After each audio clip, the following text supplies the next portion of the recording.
Hi மக்களே, இன்றைக்கி என்ன வீடியோனா குக்கிங் வீடியோ தாங்க. வில்லேஜ் பிரியாணி. வாங்க வீடியோக்குள்ளே போகலாம். ஃபஸ்ட்டு நம்ம சேனல் யாருன்னா பார்க்குறீங்கன்னா சப்ஸ்கிரைப் பண்ணிவிட்டு பாருங்கள், லைக் போட்டுருங்க. வாங்க வீடியோக்குள்ளே போகலாம்.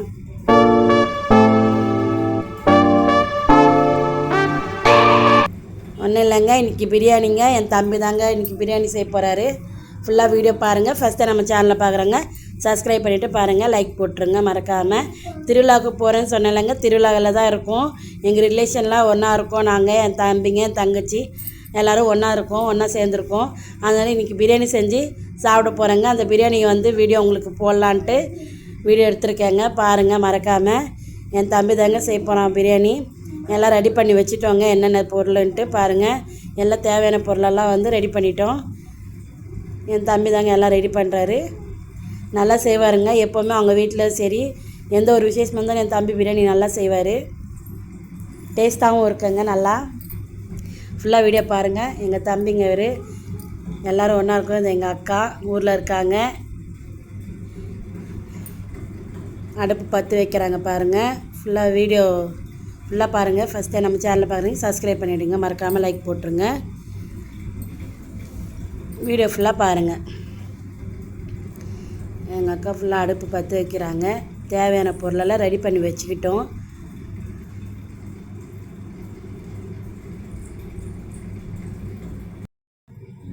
அவ்வளோதாங்க, அடுப்பு பற்ற வச்சாச்சு. இவங்க தான் எங்கள் நாத்தனாருங்க, எங்கள் தம்பியோட ஒய்ஃபு, அவங்க பாப்பா. எல்லோரும் ஒன்றா இருந்து எங்கள் அக்கா வீட்டில் தான் பிரியாணி செஞ்சோம். பக்கத்தில் என் தம்பி பொண்ணுங்க இது. மறக்காமல் வீடியோ ஃபுல்லாக பாருங்கள், லைக் போட்டுருங்க. வீடியோ பார்க்குறீங்க, லைக் போட மாட்டேன்றீங்க, சப்ஸ்கிரைப் பண்ணிவிடுங்க. அதுதாங்க பிரியாணி ஸ்டார்ட் ஆகிடுச்சிங்க. பிரியாணி குக்கிங் பண்ண ஆரம்பிச்சிட்டாரு என் தம்பி. ஃபுல்லாக பாருங்கள் மறக்காமல். என்னென்ன போடுறாருன்னு பாருங்கள். ஆயில் ஊற்றாச்சிங்க, ஆயில் ஊற்றிட்டாரு.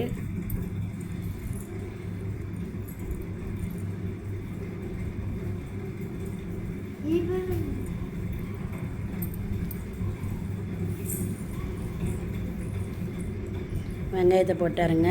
ஆனியன் போட்டுட்டோம். ஆயில் போட்டுட்டு ஆனியன் போட்டுட்டாரு. அதுக்கப்புறம் பட்டை, லவங்கம், ஏலக்காய், பிரியாணிக்கு தேவையான அந்த பிரியாணி இலை எல்லாம் போடுறாரு.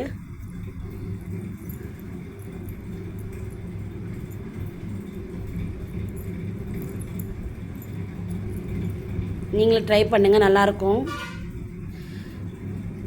மிளகாத்தூளும் காரமும் தேவையான அளவு போட்டுக்கிட்டாலே சமையல் நல்லா இருக்குங்க. ஃபுல்லாக பாருங்கள் வீடியோ.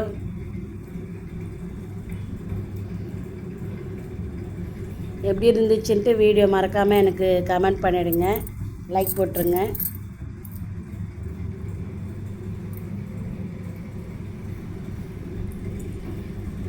நல்லா ஜாலியாக இருந்துச்சுங்க இந்த பிரியாணி செய்கிறதும், நாங்கள் வீடியோ எடுக்கிறதும், பசங்க ஒரு பக்கம் ஓடுறதும், பசங்களை கத்திக்கின்னு ஒரு இடத்துல உட்கார வச்சுக்கின்னு, அது ஒரு டென்ஷனாக அந்த ஒரு பதட்டத்தில் நல்லா எல்லோரும் ஜாலியாக நல்லா பிரியாணி பண்ணோங்க.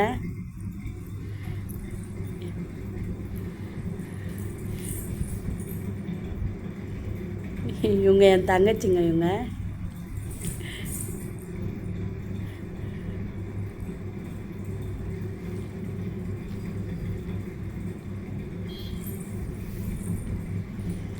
அதுதாங்க, வெங்காயம் கொஞ்சம் நல்லா வேகணும். அது கலர் மாறின உடனே தான் டேஸ்ட்டு நல்லாயிருக்கும். அது கலர் மாறினதுக்கப்புறம் தான் தக்காளி தேவையான பொருளெல்லாம் போட்டுக்கணும்.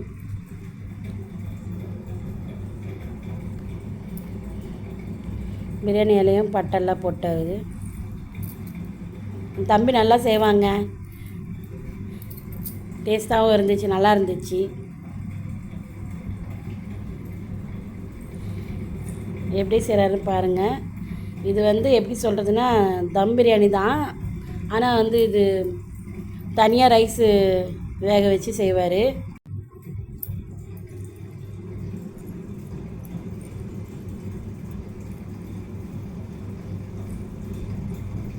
பயங்கர வெயிலுங்க. ஆனால் வெயிலில் ஊரில் பயங்கர வெயில் அடிக்குது.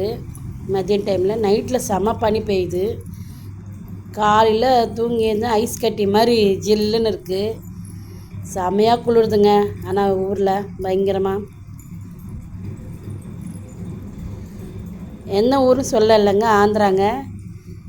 ஆந்திரா தான் எங்கள் மாமியார் ஊரும், எங்கள் அம்மா ஊரெல்லாம் அங்கே தான். ஆனால் எங்கள் அம்மாலாம் வந்து ட்ரிபிள் கேணியில் இருக்காங்க. பாருங்கள், தேவையான மசாலாலாம் வந்து ரெடி பண்ணிக்கிறான் தம்பி. தக்காளியும் பச்சை மிளகாவும் வெறும் மிளகாத்தூள் எண்ணெயில் வதக்கிப்பார். போட்டுட்டு வீடியோ ஃபுல்லாக பாருங்கள் மறக்காமல்.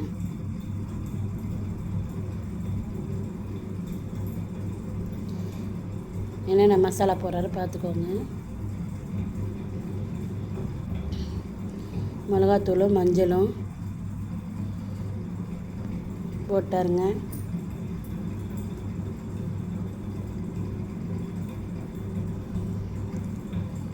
முதல்ல பூண்டு வந்து பேஸ்ட் மாதிரி அரைச்சி வச்சுக்கிட்டோம். பூண்டை போட்டுட்டோம். அதுக்கப்புறம் தான் இஞ்சி தனித்தனியாக தாங்க மிக்ஸ் பண்ணி போடுவோம், தனித்தனியாக கொஞ்சம். அப்போ தான் இந்த பச்சை வடைலாம் போகும்.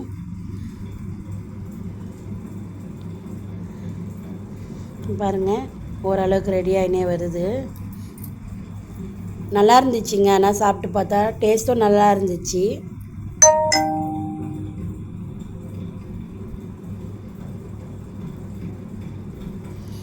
இஞ்சி போடுறாங்க, இஞ்சி பேஸ்ட்டு. முதல்ல பூண்டு பேஸ்ட்டு கொஞ்சம் போட்டேங்க. தேவையான அளவு இஞ்சி பேஸ்ட்டும் போட்டுட்டாரு. நல்லா வதக்கிக்கணும், ஃபுல்லாக வதங்கணுங்க. அந்த பச்சை வடை ஃபுல்லாக போகணும். அப்போ தான் டேஸ்ட் வந்து நல்லாயிருக்கும்,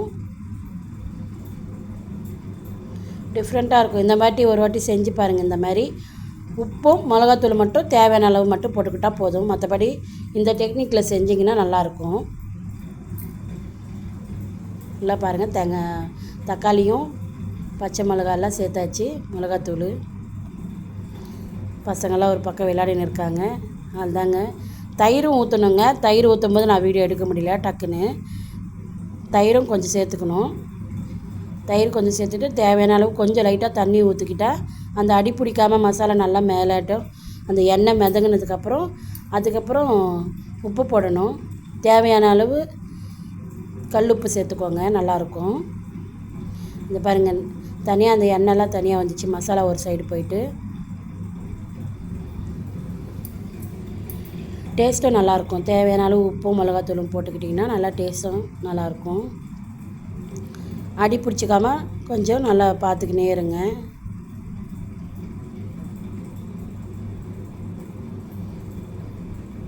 நீங்களும் செஞ்சு பாருங்கள். செஞ்சு பார்த்துட்டு டேஸ்ட் எப்படி இருந்துச்சுன்னு சொல்லுங்கள். வெயில் பயங்கரமாக அடிக்கிறதுனால பசங்க ஜூஸ் வாங்கி குடிக்கிறாங்க. ஒரு பக்கம் பசங்க, ஒரு பக்கம் சமையல். நல்லா இருந்துச்சுங்க. ஊரில் தேவையான அளவு தண்ணி ஊற்றிக்கிறான் தம்பி. தண்ணி ஊற்றிக்கணும்.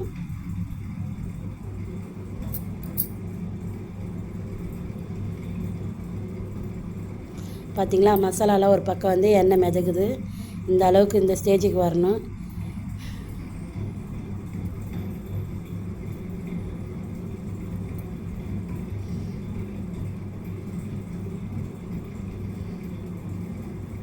அதுதாங்க கறி எடுத்து போட்டுக்கிட்டாங்க.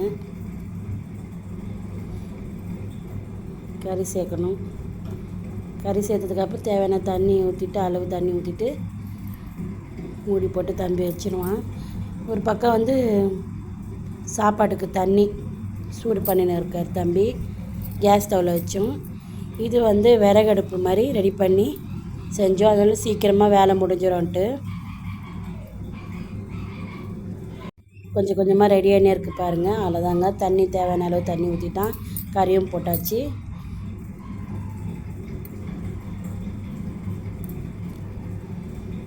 கிண்டிக்கினே இருங்க, அடி பிடிச்சிக்காமல் பார்த்துக்கோங்க. அடி பிடிச்சா அதோட டேஸ்ட்டு கொஞ்சம் ஒரு மாதிரி மாறிடும். ஒரு மாதிரி டிஃப்ரெண்ட்டான டேஸ்ட் வந்துடும். ஃபுல்லாக பாருங்கள் மறக்காமல்.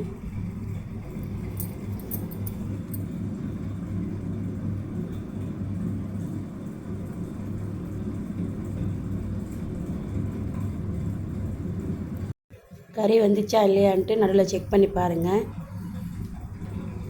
கறி நல்லா வேகணும். தண்ணி அதுக்கேற்ற மாதிரி நல்லா தேவையான அளவு தண்ணியை ஊற்றி வச்சுக்கிட்டு கொஞ்ச நேரம் மூடி போட்டு வச்சுருங்க. கறி நல்லா வெந்து வந்ததுக்கப்புறம் நம்ம அரிசி எடுத்து போட்டுக்கலாம். கறி வந்து வெந்துச்சா இல்லைன்ட்டு அடிக்கடி செக் பண்ணி பாருங்கள். தண்ணி ஊற்றி விட்டுச்சு. அதுதான் கொஞ்ச நேரம் மூடி வைங்க. அதுக்கப்புறம் வந்து சாப்பாடு ஒரு பக்கம் வேக வச்சிடலாம். நம்ம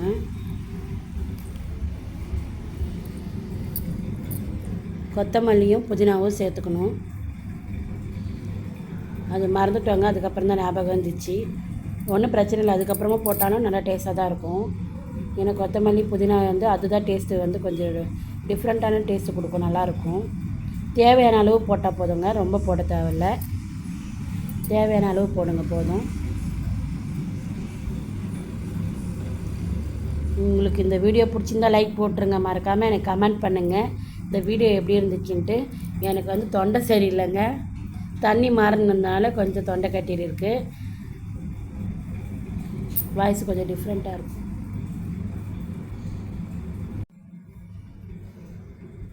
அதாங்க நல்லா கிளறிக்கோங்க. கறி வந்துச்சா இல்லையான்ட்டு அடிக்கடி செக் பண்ணி பாருங்கள். கறி வேகிறதுக்கு கொஞ்சம் லேட் ஆகும். அதுக்கேற்ற மாதிரி அடுப்பெல்லாம் வந்து கொஞ்சம் நல்லா எரியுதா இல்லையான்னு பார்த்துக்கோங்க. தம்பி வந்து கொஞ்சம் செக் பண்ணினே இருந்தார். ஒரு பக்கம் பிரியாணி ரெடியாகினே இருக்குங்க. ஒரு பக்கம் வந்து சிக்கன் 65 வந்து அக்கா சிக்கன்லாம் கழுவி வச்சுட்டாங்க. பாருங்கள், ஆளாளுக்கு ஃபன் பண்ணிக்கின்னு நல்லா ஜாலியாக பிரியாணி செஞ்சோம். நல்லா இருந்துச்சு. என் தம்பிங்க இது ஆளாளுக்கு வந்து நான் செய்கிறேன் சும்மா வந்து நின்று இருந்தோம். என் தம்பி நல்லா செஞ்சான், நல்லா தான் இருந்துச்சு பிரியாணி.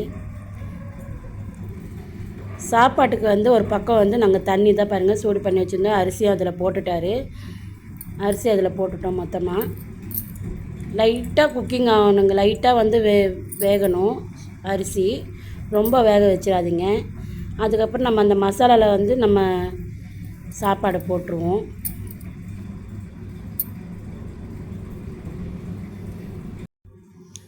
அவன்தாங்க மூடி வச்சுருந்தார் தம்பி. ஓப்பன் பண்ணி பார்த்துட்டாரு. ஓப்பன் பண்ணி பார்த்துட்டு ஓரளவுக்கு கறியெல்லாம் வெந்துச்சா இல்லையான்ட்டு பார்த்துட்டு சாப்பாடு ஒரு பக்கம் வந்து வெந்துச்சு. லைட்டாக வடிகட்டிட்டோம். சாப்பாடை வந்து நல்ல ஒரு துணி, சுத்தமான துணியில் வந்து இப்படி வடிகட்டி ஊற்றிக்கோங்க. நல்லாயிருக்கும் சாப்பாடு. கொஞ்சம் லைட்டாக அரிசி இதுவாக இருக்கணும். அரிசி ரொம்பலாம் வெந்துடக்கூடாது, அப்புறம் குழன்னு ஆகிடும். சாப்பாடு மாதிரியே இருக்காதுங்க, அப்புறம் சாப்பிட்றதுக்கும் நல்லா இருக்காது. இந்த மாதிரி செஞ்சுக்கிட்டால் நல்லாயிருக்கும். அந்தாங்க சாப்பாடெலாம் வந்து கொஞ்சம் நல்லா ஒரு துணியில் போட்டு வடிகட்டிட்டாங்க. வடிகட்டி முடித்த உடனே இந்த சாப்பாடை வந்து மசாலாலாம் சேர்த்துட்டு தேவையான அளவு தண்ணியெல்லாம் ஊற்றிட்டு தம்பி ஃபுல்லாகவே அந்த சாப்பாடெல்லாம் இதில் கொட்டிட்டாங்க. எடுத்துகிட்டு சாப்பாடெலாம் அரிசியெல்லாம் போட்டுட்டாங்க.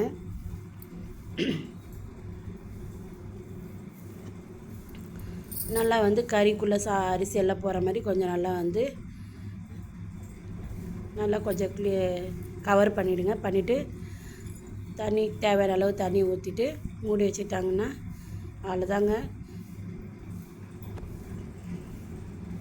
அடுப்பும் வந்து கொஞ்சம் ஸ்லோவாக்கிடணும். அந்த ரொம்பலாம் இதுவாக இருக்கக்கூடாது, எடுத்துடணும். ஒரு 10 நிமிஷம் வந்து ஒரு தம் போட்டுக்கிட்டிங்கன்னா அவ்வளோதாங்க, ரெடி ஆகிடும். அடுப்பு வந்து ரொம்ப எரியக்கூடாது. அவ்வளோதான், எடுத்துகிட்டு வந்து தம் போட்டுடணும். அப்போ தான் பிரியாணி ரெடி ஆகிடும்.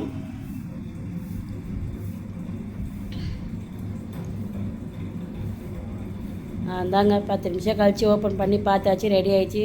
இதை பாருங்கள், பசங்கள்லாம் சாப்பிட்டுனே இருக்காங்க. அவ்வளோதாங்க இந்த வீடியோ. உங்களுக்கு பிடிச்சிருந்தா லைக் பண்ணிவிடுங்க, மறக்காமல் சப்ஸ்கிரைப் பண்ணிவிடுங்க. எனக்கு கமெண்ட்டும் பண்ணுங்கள் இந்த வீடியோ எப்படி இருந்துச்சு, உங்களுக்கு பிடிச்சிருந்தா பிடிக்கலையான்ட்டு. பிரியாணி சூப்பராக இருந்துச்சுங்க. அவ்வளோதாங்க இந்த வீடியோ. பாய் மக்களே, பாய்.